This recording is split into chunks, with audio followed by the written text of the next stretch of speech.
کس وایي چې خپل اولاد خپل رور یا خور ته ورکولی شي او کنه، یعنی زوی دی وشي هغه رور ته ورکوي یا خور ته ورکوي. خپل بچی یا بچی رور ته او خور ته ورکولی شي، لیکن صرف او صرف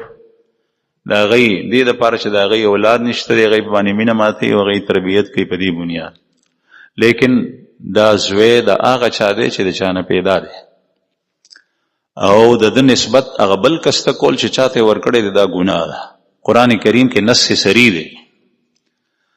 او حدیث کې رسول الله صلی الله علیه وسلم فرمایي من انتما الى غیر ابیه او تولا الى غیر موالیه، چې چا خپل نسبت خپل پلار نه علاوه بل چاته وکړو چې زه د ده زویم، زوی د زیدو او دی بکر یادوي ځکه چې د هغه په کور کې لوی شوی دی، نو ده باندې د الله جل شانه لعنت دی. نو دا مسله په دې ځای پورې کېښول پکار دی چې ساتلی شي، لوی کا او ته په خپل زړه مینه په باندې ماتو ځکه چې ستا اولاد نشته،